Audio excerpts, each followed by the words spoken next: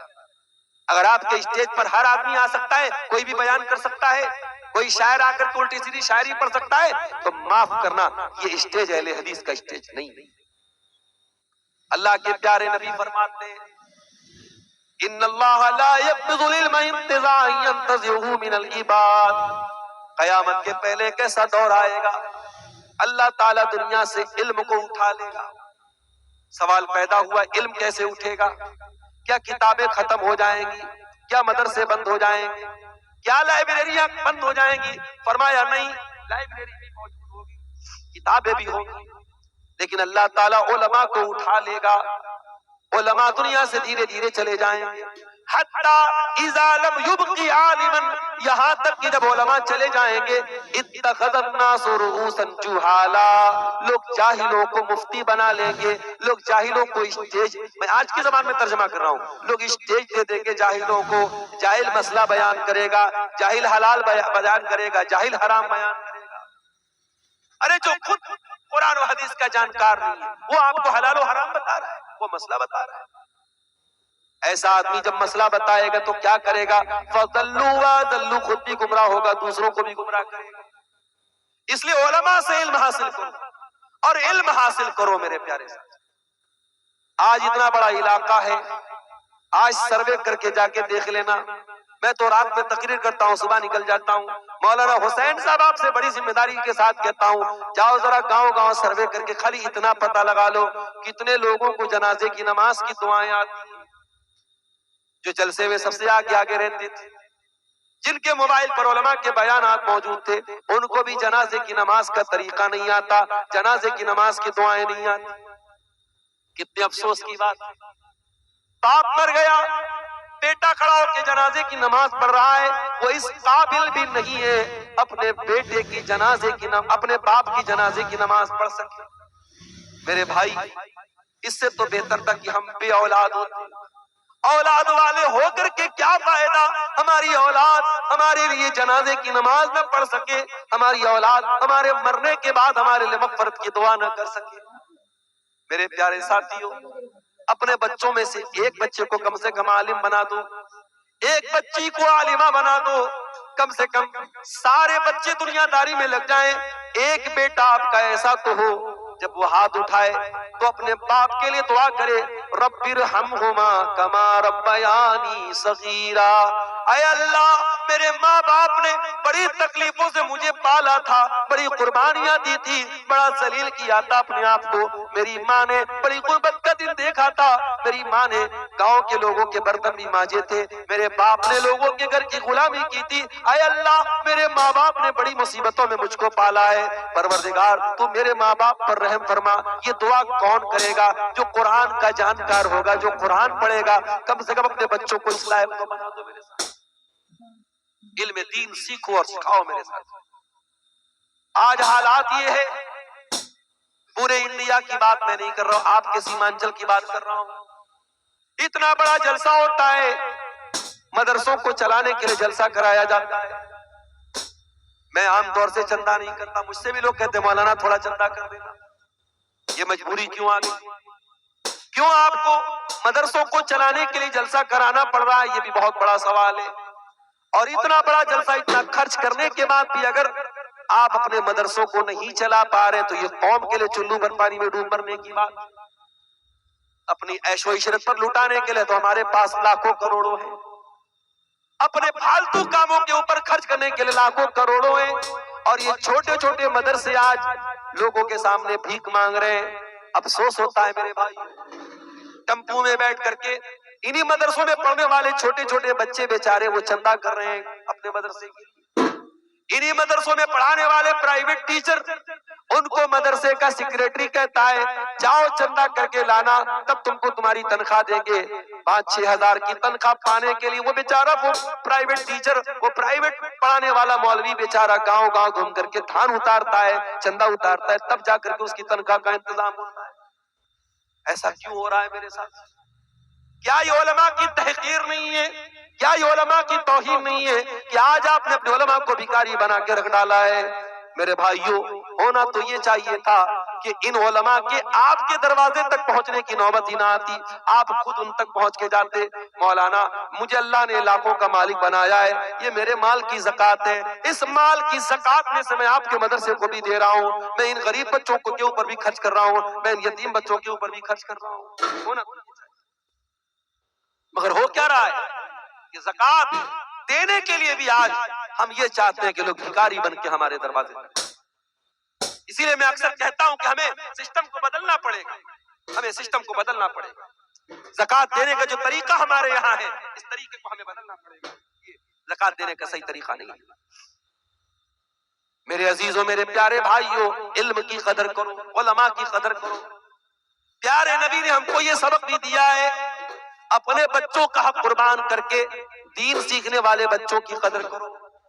آج آپ کبھی مدرسوں کے ہاسٹل میں جا کے دیکھیں، چھوٹے چھوٹے بچے جو پڑھتے بیچارے، ان چھوٹے چھوٹے بچوں پر ذمہ داریوں کا کتنا پہاڑ آ جاتا ہے۔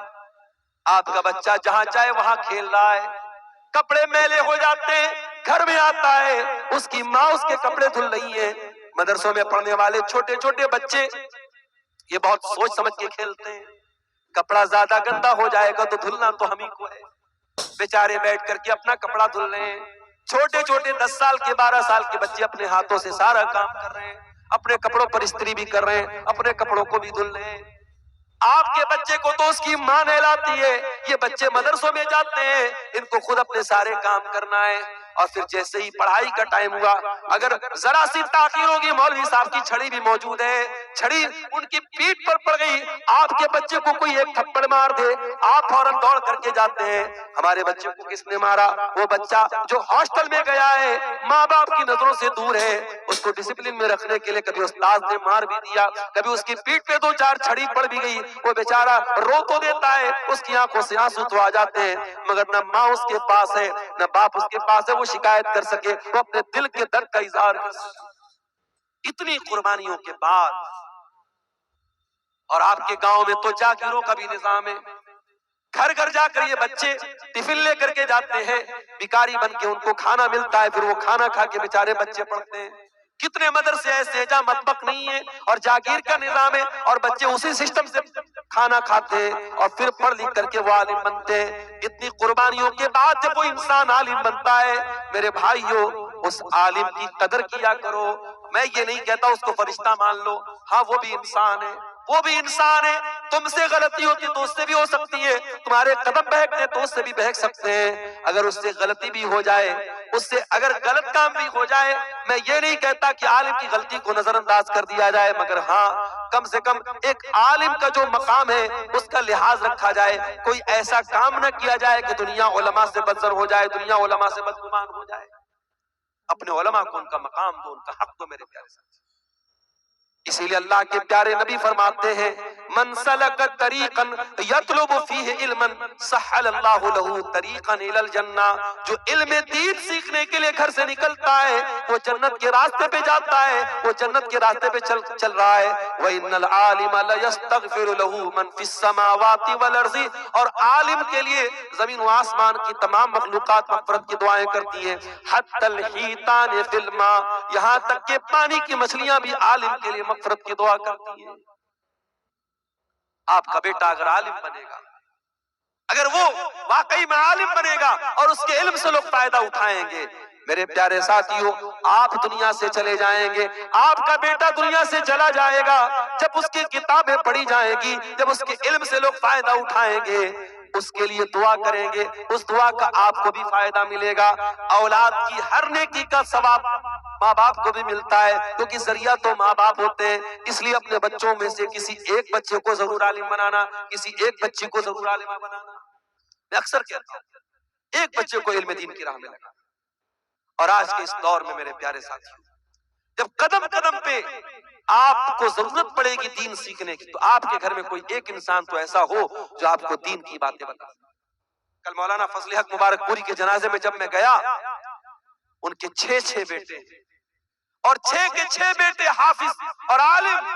اللہ اکبر، بڑا بیٹا جنازہ کی نماز پڑھا رہا ہے، باقی سارے بیٹے بھی پیچھے کھڑے ہیں. یہ منظر دیکھ کے دل پر بڑا اثر ہوا کہ یہ انسان جس کا جنازہ رکھا ہوا ہے یہ علماء کا باپ ہے. میرے بھائیوں، عالم بننا یہ کمال ہے، مگر اس سے بڑا کمال یہ کہ آپ علماء کے باپ بن جائیں، آپ کے بچے علماء بن جائیں، آپ کے سب بچے عالم دین بن جائیں. یہ بہت بڑی بات ہے. میرے عزیزوں، اس دور میں جب ہم یہ دیکھ رہے ہیں کہ اللہ تبارک و تعالی ہم سے ناراض ہے، ہمیں ان باتوں کا خیال کرنے کی ضرورت ہے. اور ایک آخری بات بیان کر کے بات ختم کروں گا کہ آج ہماری تباہی اور بربادی کی ایک بہت بڑی وجہ جو مجھے سمجھ میں آتی ہے کہ ہم پوری طریقے سے دنیا پرست بن چکے ہیں، دنیا دار بن چکے ہیں، دنیا کے نشے میں ڈوبے ہوئے ہیں. میرے پیارے ساتھیوں، ہمارا دین ہم سے یہ نہیں کہتا کہ تم دنیا حاصل نہ کرو، دنیا طلب نہ کرو. ہمارے نبی نے اور ہمارے اللہ نے ہم کو جو دعائیں سکھائی ہیں ان میں دنیا مانگنے کا بھی حکم دیا گیا ہے. قرآن میں سب سے بہترین دعا کیا سکھائی گئی؟ ربنا آتنا فی الدنیا حسنہ وفی الآخرۃ حسنہ وقنا عذاب النار. اے پروردگار، ہم کو دنیا کی بھلائی بھی عطا فرما اور آخرت کی بھلائی بھی عطا فرما اور جہنم کی آگ سے ہم کو بچا. ہمارے پیارے نبی کیا دعا کیا کرتے تھے؟ اللہم اصلح لی دینی الذی هو عصمت امری. اے اللہ، میرے دین کو ٹھیک کر دے، میرے معاملے کی بنیاد میرے دین پر ہے. وَأَصْلِحْ لِي دُنْيَايَ الَّتِي فِيهَا مَعَاشِي. اور اے اللہ میری دنیا کو بھی ٹھیک کر دے کیونکہ مجھے زندگی تو دنیا میں گزارنا ہے. وَأَصْلِحْ لِي آخِرَتِي الَّتِي إِلَيْهَا مَعَادِي. اور اے اللہ میری آخرت کو بھی ٹھیک کر دے کیونکہ مرنے کے بعد لوٹ کے وہاں جانا ہے. ہمارے نبی نے یہ دعا ہم کو سکھائی ہے. تو دنیا ہمیں حاصل کرنا ہے مگر دنیا کو سب کچھ مت سمجھنا. میرے پیارے ساتھ، دنیا کو سب کچھ مت سمجھنا. یہ دنیا آپ کے کام تبھی تک آئے گی جب تک آپ زندہ ہیں. جس دن آپ کا انتقال ہو جائے گا، موت آئے گی، یہ دنیا ساتھ چھوڑ دے گی. میرے ساتھیوں، یہ جو زمینیں آپ نے دوسروں کی ہڑپی ہیں، یہ جو حق مارا ہے دوسروں کا، یہ ساری زمین و جائیداد چھوڑ کر کے سب ٹھاٹ پڑا رہ جائے گا. جب لاد چلے گا بنجارا، خالی ہاتھ دنیا میں آئے تھے اور خالی ہاتھ جانا پڑے گا. اس لیے دنیا سے اتنا ہی دل لگاؤ جتنے کہ یہ لائق ہے. دنیا سے اتنا دل نہ لگاؤ جو جس سے زیادہ اس کی اوقات نہیں ہے. اصل تیاری آخرت کی کرو. میرے پیارے ساتھ، ہم جمعہ کے دن نماز پڑھتے ہیں، جمعہ کی امام صاحب پہلی رکعت میں سورہ اعلیٰ پڑھاتے ہیں. کیا کہتے ہیں؟ بل تؤثرون الحیات الدنیا والآخرۃ خیر وابقا. اللہ کہتا ہے میرے بندو، تم دنیا کو ترجیح دیتے ہو، دنیا کو سب کچھ سمجھتے ہو، دنیا کے لیے اتنی محنت کرتے ہو اور آخرت کے لیے کچھ نہیں کرتے. والآخرۃ خیر وابقا. آخرت تو زیادہ بہتر ہے، زیادہ باقی رہنے والی ہے. دنیا میں گرمی لگے تو اے سی چلاتے ہو، دنیا میں اندھیرا ہو جائے تو لائٹ جلاتے ہو، دنیا میں گرمی لگے تو پنکھا چلاتے ہو، دنیا میں پیاس لگے تو گھر میں فریج لا کے رکھتے ہو، دنیا کے عیش و آرام کی اتنی فکر کرتے ہو. ارے جنت میں کیسے جانا ہے، جہنم سے کیسے بچنا ہے، قبر کے عذاب سے کیسے بچنا ہے، میدان محشر کی گرمی سے کیسے بچنا ہے، ذرا اس کا بھی انتظام کر لو. میرے پیارے ساتھیوں، اسی لیے اللہ کے نبی فرماتے ہیں اکثروا ذکر ہادم اللذات. لذتوں کو توڑ دینے والی چیز موت کو زیادہ سے زیادہ یاد کیا کرو. آپ سے پوچھا گیا اے اللہ کے نبی سب سے عقل مند کون ہے؟ آپ نے فرمایا اکثرهم ذکرا للموت. جو موت کو سب سے زیادہ یاد کرتا ہے وہ استعدادا لما بعدہ، اور موت کے بعد کی تیاری کرتا ہے. موت کو یاد کیا کرو اور موت کے بعد کی تیاری کیا کرو. آگے رمضان کا مہینہ بھی ہمارے سامنے ہے اور ہماری ایک عادت ہوتی ہے، ہمارے گھر میں جب کوئی اچھا مہمان آتا ہے تو اس مہمان کی ہم اس کے استقبال کی تیاری کرتے ہیں. ہمارے گھر میں کہیں گندگی پڑی ہے تو ہم دور کرتے نہیں، مہمان آ رہا ہے کیا جواب دیں گے ہم؟ اچھا بستر بچھاتے ہیں، اچھا برتن میں کھانا لاتے ہیں، ہم مہمان کی عزت کرتے ہیں. رمضان بھی ایک بہت ہی خوش نصیب اور بہت معزز مہمان بن کے ہمارے گھر میں آنے والا ہے. رمضان کا مہینہ ہمیں اللہ تعالیٰ کی مغفرت کا پروانہ لے کے آتا ہے. اس لیے اپنے آپ کو پریپیئر کرو، تیار کرو رمضان کے لیے. ابھی سے عادت ڈال لو قرآن پڑھنے کی، ابھی سے عادت ڈالو راتوں میں تہجد پڑھنے کی، ابھی سے نفلی روزہ رکھنے کی عادت ڈالو تاکہ رمضان آئے تو آپ پہلے سے اس کے لیے ذہنی طور پہ تیار رہے. اسی لیے اللہ کے پیارے نبی رمضان کے علاوہ سب سے زیادہ کسی مہینے میں روزہ رکھتے تھے تو شعبان کا. اور یہ بھی یاد رکھو میرے پیارے ساتھی، رمضان اگر آ گیا اور آپ نے رمضان کا حق ادا نہیں کیا تو یہ اور بڑی بد نصیبی کی بات ہے. اللہ کے